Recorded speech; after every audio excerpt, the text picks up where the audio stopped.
নমস্কার বন্ধুরা, welcome back to my channel Champa Rannaghar. আজ আমি আপনাদের সঙ্গে শেয়ার করব একটা নতুন আর ইউনিক দুর্দান্ত স্বাদের মাছের ডিমের রেসিপি। মাছের ডিমের সুন্দর একটা রেসিপি আজ আমি আপনাদের সঙ্গে শেয়ার করছি। পেঁপে আর মাছের ডিম দিয়ে তৈরি করে দেখাবো দুর্দান্ত স্বাদের মাছের ডিম পেঁপের চচ্চড়ি। তার জন্য একটা পেঁপে নিয়ে নিয়েছি 200 গ্রামের, আর পেঁপেটাকে ঠিক এরকমভাবে গোট গোট করে কেটে নিয়েছি। আর এখানে মাছের ডিম নিয়েছি 100 গ্রাম মতো। এখন মাছের ডিমটাকে খুব ভালো করে ধুয়ে নিয়েছি। এখন কড়াতে একটু জল গরম বসিয়ে দিয়েছি, তাই জল গরমের মধ্যে দিয়ে দিয়েছি পরিমাণ মতো লবণ আর একটা লেবুর রস আমি দিয়ে দিয়েছি। জলটা যখন ফুটতে শুরু করবে মাছের ডিমটা তখনই কিন্তু কড়ার মধ্যে দিতে হবে, এতে কিন্তু মাছের ডিমের যে একটা আষ্টে গন্ধ থাকে সেটা চলে যাবে। প্লিজ বন্ধুরা প্রথম থেকে শেষ পর্যন্ত ভিডিওটি দেখবেন। আপনারা মাছের ডিম দিয়ে কিন্তু অনেক রেসিপিই খেয়েছেন, কিন্তু মাছের ডিম দিয়ে পেঁপের এই রকম চচ্চড়ি যদি না খেয়ে থাকেন তাহলে আজই আপনারা বানিয়ে নিতে পারবেন। আর দেখুন রেসিপিটি কিন্তু বেশ দুর্দান্ত আর বেশ ইউনিক। আগে হয়তো কোনো দিন এই পেঁপে দিয়ে মাছের ডিমের রেসিপি আপনারা দেখেননি। এখন দেখুন মাছের ডিমগুলো ঠিক এই রকম হয়ে যাবে, অর্থাৎ সিদ্ধ হয়ে যাবে। এই রকম জল ঝরিয়ে মাছের ডিমটাকে তুলে নেব। এখানে কোনো রকম ভাঙাভাঙি করতে হবে না, মাছের ডিমগুলোকে এই রকম অবস্থাতেই থাকবে। দেখুন সমস্ত ডিমগুলোকে তুলে নিয়েছি। প্লিজ বন্ধুরা আমার এই ছোট্ট চ্যানেলে আপনাদের সাপোর্ট আর সাহায্যের খুবই প্রয়োজন। প্লিজ সাপোর্ট করবেন আর পাশে থাকবেন। এখন কড়া বসিয়ে নিয়েছি, কড়ার মধ্যে দিয়ে দিয়েছি সর্ষের তেল। রান্নাটা করব সর্ষের তেলে। তেলটা গরম হয়ে গেলে প্রথমে পেঁপেগুলোকে দিয়ে হালকা লালচে করে ভেজে নিতে হবে। পেঁপেগুলোকে দেখুন হালকা লালচে করে ভেজে নিয়েছি, এবারে তুলে নেব। আর যে তেলটায় দিয়েছি এই তেলের মধ্যে সমস্ত রান্নাটাই কিন্তু আমি করে ফেলবো। আর এটা কিন্তু বেশ দুর্দান্ত মজার হয়েছিল খেতে। এই তরকারিটা থাকলেই কিন্তু সমস্ত ভাতটাই খাওয়া যাবে বন্ধুরা। এখন ঠিক ওই রকমই সাইজের করে পেঁপের সাইজের মতো আলু কেটে নিয়েছি, দুটো মিডিয়াম সাইজের আলুটাকেও আমি ভেজে নেব। আলু আর পেঁপেটাকে একটু লালচে করে ভেজে ফেলতে হবে, তাতে কিন্তু তরকারির একটা সুন্দর কালার আসবে। সবজি একটু ভেজে যদি কষিয়ে রান্না করা যায় তাতে কিন্তু তরকারির টেস্ট ভালো হয়। এবারে দেখুন বন্ধুরা আলুগুলোকে আমি তুলে নিচ্ছি ঠিক এইভাবে।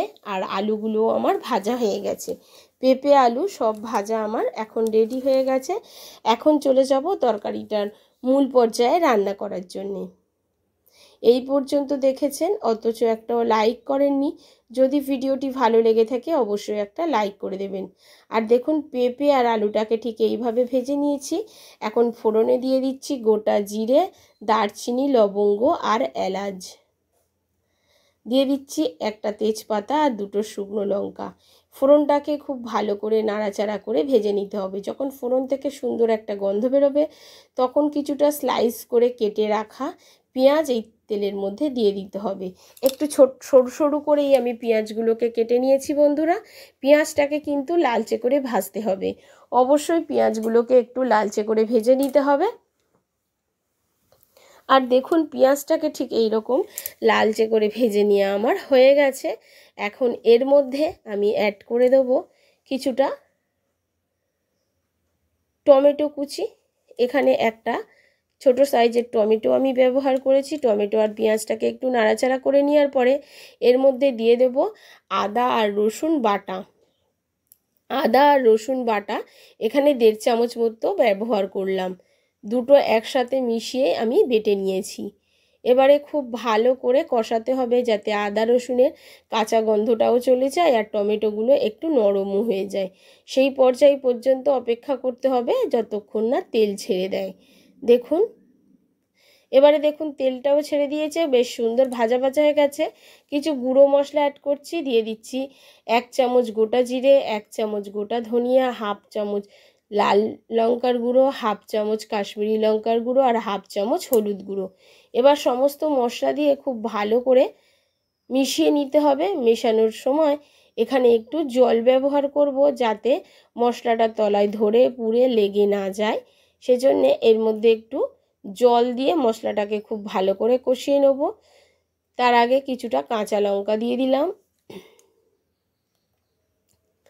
4টে মতো চেরা কাঁচা লঙ্কা অ্যাড করলাম। ঝালটা আপনারা আপনাদের পরিমাণ মতো ব্যবহার করবেন বন্ধুরা। এবারে খুব ভালো করে কষিয়ে নেওয়ার পরে এখন এর মধ্যে মিশিয়ে দেব আগে থেকে সিদ্ধ করে রাখা মাছের ডিমটা। মাছের ডিমটা কিন্তু সেদ্ধ হয়ে যাওয়ার পর একটু টুকরো টুকরো হয়ে গেছে, এগুলো কিন্তু আর ভাঙার কোনো প্রয়োজন নেই। নাড়াচাড়া করতে করতে তরকারির মধ্যে এগুলো খুব সুন্দরভাবে ভেঙে যাবে। এবারে দেখুন মাছের ডিমগুলো ওই মশলার মধ্যে দিয়ে খুব ভালো করে মশলার সঙ্গে মাছের ডিমটা কষাতে হবে। তাতে কিন্তু মশলাগুলোর একটা ফ্লেভার বা স্বাদ কিন্তু মাছের ডিমের মধ্যে খুব ভালোভাবে চলে যাবে। এবারে খুব ভালোভাবে নাড়াচাড়া করে কষিয়ে নেওয়ার পর যখন দেখুন ঠিক এই রকম পর্যায়ে হয়ে আসবে, তখন এর মধ্যে আগে থেকে ভেজে রাখা আলু আর পেঁপেগুলো দিয়ে দেবো। পেঁপে আর আলু কিন্তু ভাজতে ভাজতে প্রায় 80% মতো আমি সিদ্ধ করে নিয়েছি। সেদ্ধ হয়ে যায় ভাজতে ভাজতে, কিন্তু 80% মতো সেদ্ধ হয়ে যায়। যদি আপনি গ্যাসের ফ্লেমটাকে একটু কম রেখে ভাজেন তাহলে কিন্তু সিদ্ধ হয়ে যায়। আর যদি হাই ফ্লেমে ভাজেন গায়ের কালারটা আসবে, তাতে কিন্তু ভিতর দিয়ে সিদ্ধ হয় না। এবারে খুব ভালো করে এটাকে মিশিয়ে কষিয়ে নিতে হচ্ছে। দেখতেই পাচ্ছেন বন্ধুরা, খুব ভালো করে কষাতে হবে যাতে এর গা থেকে তেল ছাড়তে শুরু করে। যত সুন্দর কষাবেন তত সুন্দরই তরকারির টেস্টটা আসবে। এবারে এর মধ্যে দিয়ে দিচ্ছি আমি পরিমাণ অনুযায়ী জল। এখানে উষ্ণ গরম জল ব্যবহার করতে হবে। ভালো করে শুনবেন বন্ধুরা, এখানে উষ্ণ গরম জল ব্যবহার করতে হবে, কোনো রকম ঠান্ডা জল না। এখন দিয়ে দিচ্ছি পরিমাণ মতো লবণ। এবারে উপর দিয়ে ঢাকা চাপা দিয়ে 10 মিনিট মতো রেখে দিতে হবে। মিডিয়াম ফ্লেমে, হাইতে করা যাবে না আবার লোতে করা যাবে না। হাইতে করতে গেলে কিন্তু ডিমগুলো পুড়ে তলায় লেগে যাবে। আর দেখুন কালারটা, ঠিক এই অবস্থাতে আপনারা গরম মশলা চিনি দিয়ে নামিয়ে নিতে পারেন। ঠিক এই রকম একটু ঝোল ঝোল থাকতে, তবে আমি যেহেতু এটা চচ্চড়ি টাইপের করব, তো সেজন্যে ঝোলটাকে শুকিয়ে নেব। ঝোলটাকে যত শুকাবেন এর টেস্ট কিন্তু তত বাড়বে। এখন এর মধ্যে দিয়ে দিচ্ছি পরিমাণ অনুযায়ী চিনি, দিয়ে দেব গরম মশলা গুঁড়ো। এবারে খুব ভালো করে এটাকে মিশিয়ে নিতে হবে। আর বন্ধুরা এই পর্যায়ে গিয়ে আমি কিন্তু এগুলো মিশিয়ে নেওয়ার পরে একটুখানি দিয়েছিলাম ধনেপাতা কুচি। তো ধনেপাতা কুচিটা যখন দিয়েছি তখন কিছুভাবে ক্যামেরাটা অফ হয়ে গেছিলো, খেয়াল করতে পারিনি। তো দেখুন ধনেপাতা কুচি দিয়ে আবারও খুব ভালোভাবে এটাকে নাড়াচাড়া করে একদম শুকনো করে নিয়েছি, দেখতেই পাচ্ছেন। এবারে এটাকে নামিয়ে নিয়ে আমি সার্ভ করে দেখিয়ে দেবো যে কেমন হয়েছে। ঠিক এই রকম শুকনো শুকনো করবেন। আর সত্যি বলছি বন্ধুরা, খেতে কিন্তু একদম অপূর্ব হয়।